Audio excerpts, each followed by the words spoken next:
Secondly, to demonstrate what role visual art does play in propounding the environmental ethics, values, and the vulnerability of the ecosystems among the reader. And third, to highlight how art can help to make visible the colonial theme of plunder and power in the form of imprudent greed and desire. And finally, to seek out how art can be a fascinating medium in connecting nature with religion, culture, and literature, reflecting society and reality of life.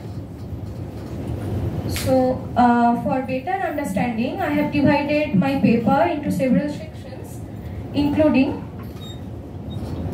Introduction, Art as a Vision in the Anthropocene, Equilibrating the Human Greed and Need in Art, Artistic Representation of Mythical Bonobibi, and Conclusion. So moving to the first slide, that is Introduction, I want to briefly discuss about what is Anthropocene. So the hypothetical term Anthropocene, that is the age of humans, describes the resultant effects that human makes on Earth, and the current geological epoch of the Earth in which humans are considered to be the largest single impact on the planet to the point of a large-scale geological force. So ever since the atmospheric chemist Paul Crugen popularized the term in 2000, it has become an environmental buzzword in the broad catch-up field of environmental humanities, including social sciences, humanities, as well as in the spheres of arts. So in this era of rapid ecological decline emerging out of this Anthropocene, only scientific explanation can no longer afford the position of sole authoritative voice to simplify a relatively complicated and layered issue of climate change. So engagement of a various new approaches together with different ways of narrative is indeed needed in the conversation of climate change, which can actually foster the relationship between nature and culture, recognizing the ecological urgencies the planet is facing right now. So therefore, either the question of what role the field of visual art such as painting, illustrations, photography, crafts, multimedia work, or other creative forms can play in propounding the awareness of the vulnerability in the ecosystem, or question like whether a painting can inspire progressive action on the behalf of nature always appear within the complex discussion of environmental changes. So over the millennia, art has always enjoyed a close-knit relationship to the environment and more than human life, proffering environmental values through an artist's artwork, which not only tugs at the strings of individual awareness and moral consciousness in response to the growing concerns of global climate change, it also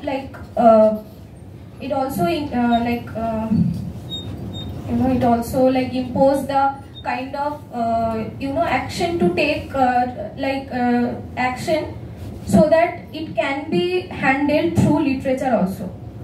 So to put it in the words of Hungarian-American artist Agnes Dens, art is what brings together, I quote, philosophical and ecological concerns, I unquote. So moving to the next point, that is about the text. So this is the Jungle-Nama actually published in 2021 against the backdrop of alluring forests of the Sundarbans.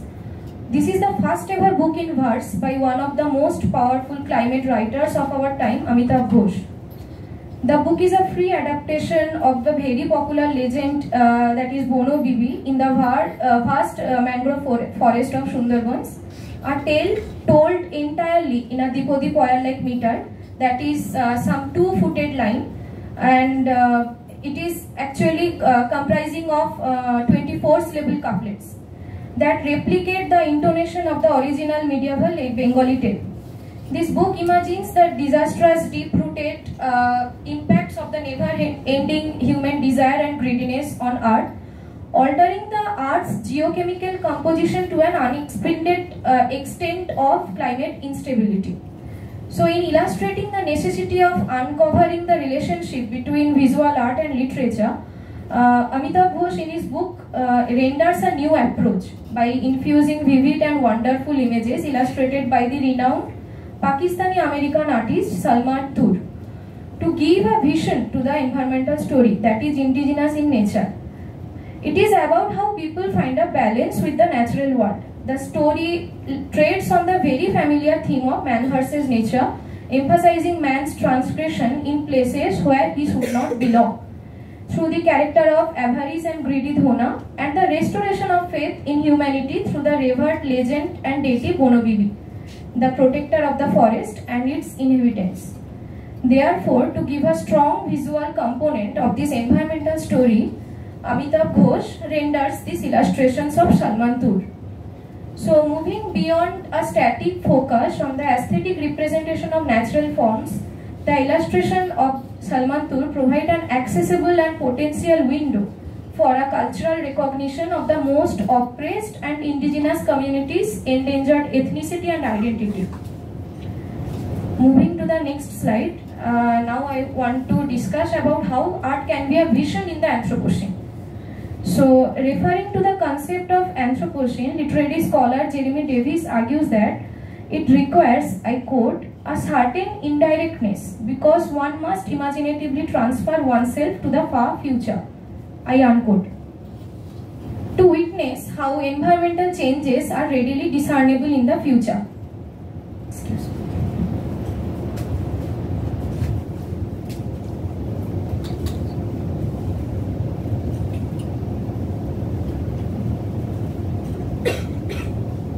The form of art as an essential and universal aspect of expression traverses beyond human minds and touches the depth of human hearts in ways that the other forms of communication can't. So very few attention has been paid to the strategies of visual art that not merely helps to tackle the challenges of Anthropocene that is posing to the human imagination, but also conveys a message of global climate change that are too complicated to grasp with the language alone.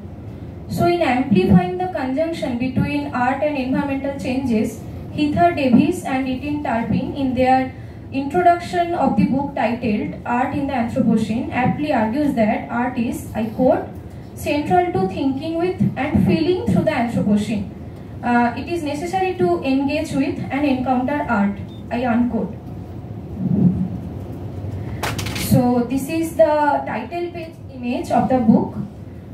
This is the first illustration I am going to discuss about. This cover page illustration of the book is mysterious and fearsome, as you can see, perfectly encapsulating what Sundarban stands for. It is not only a simple painting of a tiger, but also the demonstration of man's encounter with its own demonic self, enforcing emotion, thinking, feeling in the reader's mind. Moreover, to familiarize readers with the environmental values and naturalistic understanding, the artist incorporates specific storylines from the book along with the visual representation. For example, you can see there, I quote in Amitav Ghosh's words, in this real, the shapeshifter was the renowned inhuman, nothing escaped him, his eyes were not human, which not only elucidates the boundary between human and other than human life in nature, but instills fearsome and deadly consequences if not respected the boundary. Now, I want to focus how art can balance out or equilibrate human greed and need. So, this age of Anthropocene also has given one of the single greatest powers to the human beings to either change the planet for the good, maintaining a balance between man and nature relation, human and non-living agents, or accelerate the environmental destruction, upsetting the balance through their deadly greed and indifference towards nature. Needless to say, without this delicate balance, man would even cease to survive or thrive on this planet. For centuries, the field of art has always been the representation of natural forms like birds, plants, mountains, landscapes, etc. in an aesthetic and sublime form.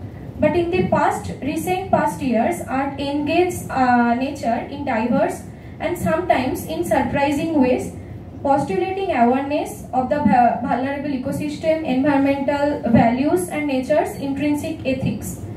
So apart from offering a vision and richness to the story of Jungle Nama, Salmantur's this black white illustrations or monochromic palette images speak about the mindless human greed and desire that is causing harm to nature and other more than human lives. So I quote actually in Amitav Ghosh's work, which is unseen yet active like an invisible crowd. The powerful and benevolent goddess of a sprawling mangrove in the jungle of the Sundarbans, Bonobibi, which is worshipped by both the Hindu and Muslim indigenous communities who belong to the lower caste in society and is closely dependent on the environment for their livelihoods. Salvantur's illustrations have unfolded the fatal consequences of the excessive human greed, desire and selfishness towards nature, along with the exploitation of indigenous community. For instance, characters like Dukhi and his mother belong from the indigenous community who have been exploited for centuries by the settler community in the form of greed-driven, rich, avarice-like character Dhona for fulfilling their own selfish and never-ending desire to acquire more from nature. So, the second picture in this illustration, the artist has aptly picturized the concept of exploitation and helplessness through Dukhi's mother. So I quote in Amitav Ghosh's words, now with a farewell salam, Dukhi got up to leave, so he went his way, leaving her to grieve. I unquote. Moreover, where this illustration where Dukhi's mother is witnessing her son's departure from her, or this illustration of his mother helpless cry in front of Dhona, pleading him to give her son back.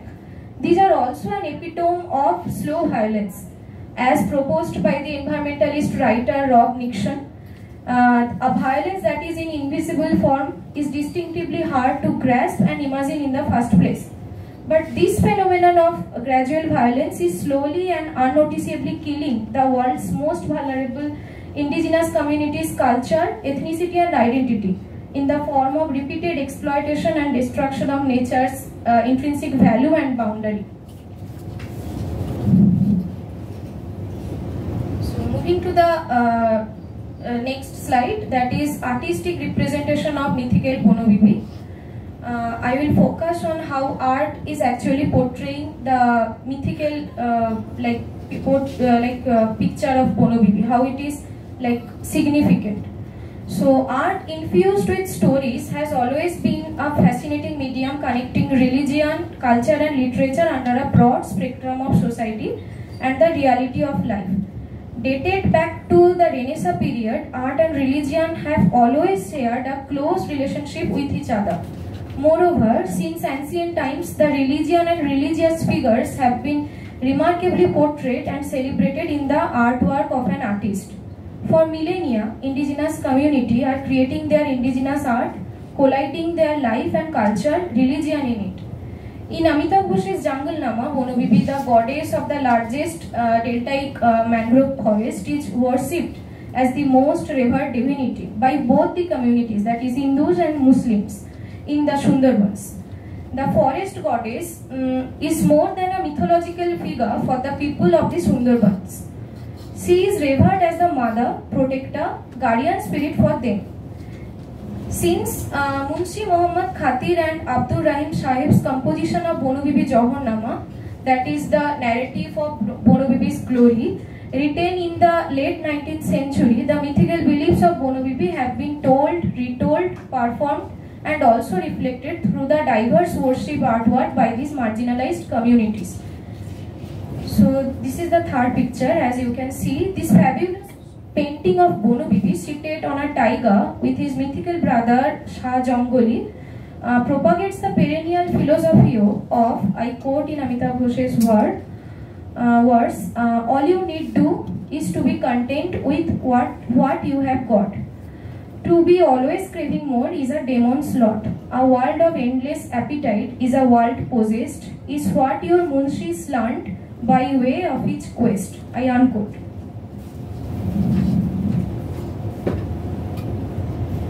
So now to conclude, I would like to mention that based on the idea of how art can give a vision to the environmental story, this paper has to define how human greed and desire is manifested within the spectrum of visual art, constantly endangering the indigenous culture, ethnicity, identity of nature, with specific reference to Amitav Ghosh's fiction Jungle Nama.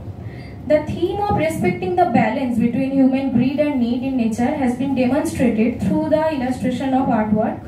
As the narrative of the story progresses, the readers can feel that it is undoubtedly an ecological story about respect